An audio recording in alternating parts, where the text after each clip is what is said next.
How's it going, everyone? Welcome back to Mazitech. I have good news to share with you today.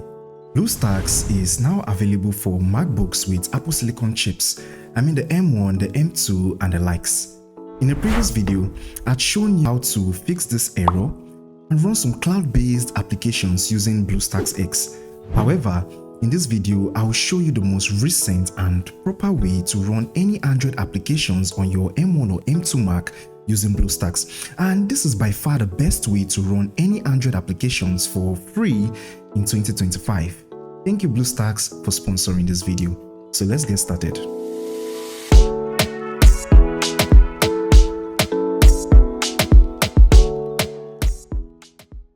The first step is to head over to bluestacks.com/Mac.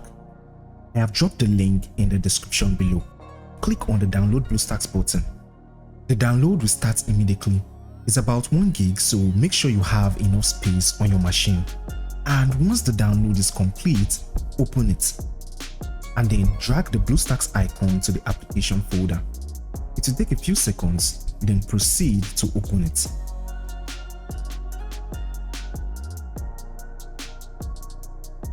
By default, when you open the Bluestacks application, you should see an interface similar to this.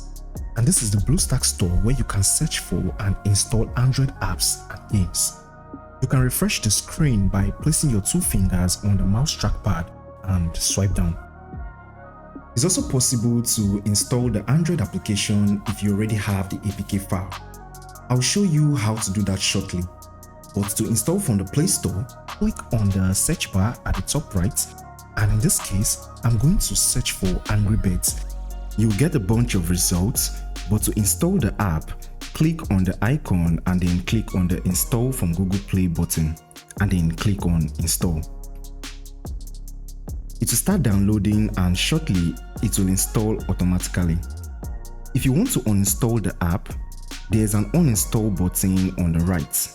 And if you want to open the app, click on the play button on the left to open it.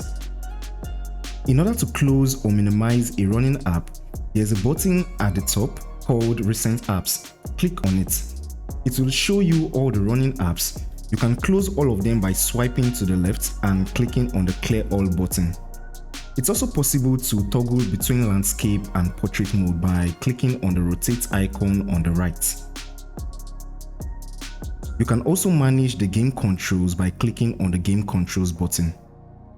The volume icon allows you to control the volume, and lastly, you can install an app from an APK file with the Install APK button. To do that, click on it and then navigate to the location where you have the APK file. In this case, I have the Instagram APK file, so I'll select it and open it. It will then install the app and add it to the home page after a few seconds, and you can click on it to open it. Go back to the home screen by clicking on the home button at the top. And to uninstall an app from the home screen, click on the app icon and hold it for a few seconds.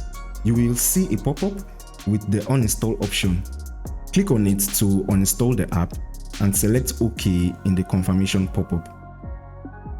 Before we end this video, it is also important for you to note that you can improve the performance of applications, and you can do that in the settings. So click on the settings button, and under the performance section, you can modify the CPU and memory allocation.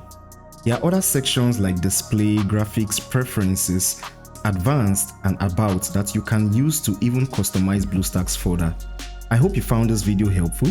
Let me know if you have any questions in the comment section, and don't forget to give this video a like, and I will see you in the next.